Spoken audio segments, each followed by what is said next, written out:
So let's get right to it. Yes, I'm going to start with the New York Giants because this is fresh, kind of coming out there regarding the split in the building. So, quote, this is from Todd McShay.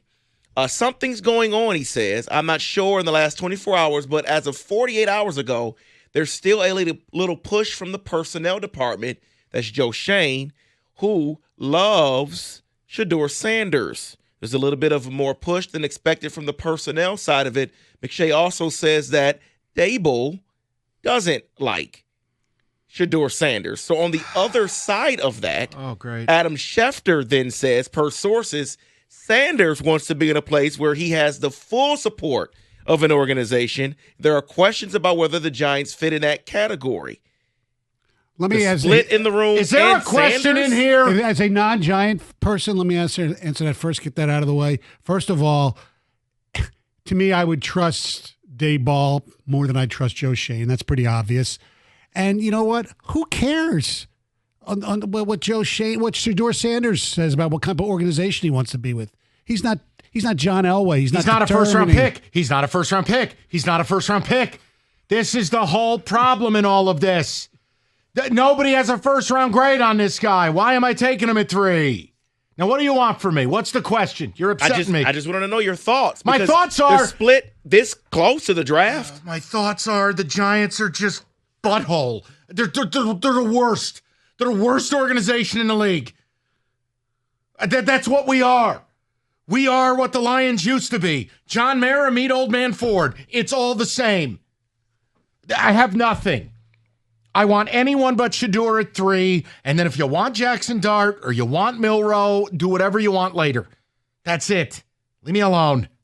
Ask about another team. Yeah, let's talk about the Jags. Because more butthole. Per Jeremy Fowler from ESPN, the Jags are a sleeper team to watch in the draft for Ashton Genty. Yep, their new general manager comes from the Rams. And the guy's like 12. Correct. Yeah, I know. You see this guy? He looks like he's 18 years old. Yes, he does. Look, here's the problem with the Jags. You're terrible on both lines of scrimmage. The interior of your D-line, they have good edges. Interior D-line is ass, and your O-line is getting Trevor Lawrence murdered. I know what to do. Take a running back. Yeah. Or, hear me out, you take a war daddy like Mason Graham, and you invest in what wins games. Right. Or if you take Mason Graham and I would love to. The Giants D-line would be Brian Burns, Sexy Dexy, Mason Graham, and Kayvon Thibodeau. Yeah. Nah. F the Jags. Next. Stop asking me about stupid teams. Stop asking you about stupid teams. Damn it. Okay. Well, let's get to the Vikings here because there is a rumor out there that they are among the teams that would and could pursue for Kirk Cousins during the draft. Yes. A reunion? There is a feeling around the league, quote, that a team, whether it is the Vikings or the Steelers, might be willing to pay down roughly $10 million on his contract. Here's my view, and then Stoney's going to take my head off. If they do that, it means they don't think anything of J.J. McCarthy. That's insanity. They do need a veteran quarterback there, just in case J.J. in training camp is not what they thought, or even if he starts, he basically poops his pants. So if I'm a Viking fan, I want to have a guy like a Kirk Cousins. You can't go home again, Mike. Well, like a Kirk Cousins. Doesn't have to be him exactly. Well, to your point, Mike, regarding the draft, and we've talked about this before on the show here, but now it's coming out closer and closer to the draft. More people are saying, multiple teams have said that a player who will be drafted at 10 is the same quality as the player drafted at number 32, and that because of that, rounds 2 and 3 will be very explosive. Yeah, I think now the one exception I will say is this. The 3rd or 4th or 5th defensive tackle, like let's say a Kenneth Grant, who I like. Do you hear me, Wolverine fans? That's 2 Wolverines I really like. I know. You idiots. The point is, if Kenneth Grant goes to 28, no.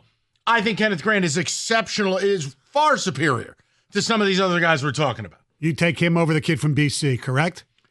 Look, the kid from BC just doesn't have enough tape. Yeah. And they're different players. Right, I know. Look, if I'm the Lions, I take Kenneth Grant because you know who's not going to play probably until November? Elaine McNeil. Thank you. And you know who's getting really old? DJ Reader. He's not the same player. No, you he's need not. a space eater in the middle. You know who agrees with me? Thomas John Lang. Would you take Walter Nolan ahead of Kenneth Grant? A different player again. He's more of a disruptor. Grant is a space. It depends on your needs. But they're both tackles. No, for the Lions, Yes. Kenneth Grant. Okay. The Lions actually need a space eater to take a double team so other people can operate solo, especially because they refuse to get other edge rushers.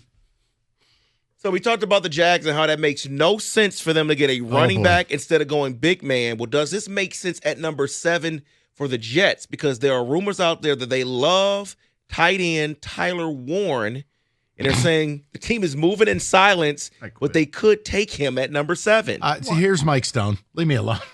He is, I think he's overall better than Colston Loveland. So, Aaron Glenn knows and Engstrand knows how important that tight end is.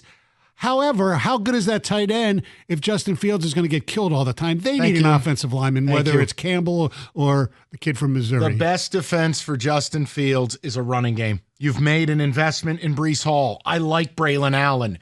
Hand the effing ball off.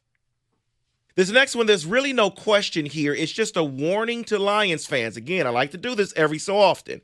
A warning to Lions fans. You are in a Super Bowl window. The Eagles just won the Super Bowl, and they could be dangerous in this draft. According to reports, they own 20 selections over the next 2 drafts. They are always active in trading up. In 2019, they traded up to Andre Dillard. 2021, they traded up for Devontae Smith. We know they traded for A.J. Green, traded up for Jalen Carter. They have a lot of firepower here. Yeah. And they could be very active in this draft. Yeah, I think if there's an edge that they really like because of some of the defections, or it's an aging offensive line. Let's face it. Yeah, David, this is what the good teams do. They're not concerned about being good for a decade. They're concerned about winning a Super Bowl. They extended Juergens today, so they got Juergens, Mulatalo. They extended him. Dickinson is extended, so their young core of their offensive line, Lane Johnson, they gave him another year, so they're set. They're going to get the best Georgia defensive player. That's Perfect. what they do. That's Mikael Williams, come on down. All right. Yeah. No, it's an approach that I want the Lions to take, and perhaps they will. We'll see. David, anything else you want to upset me with? No, I do not want to upset you with anything else. That is in football today.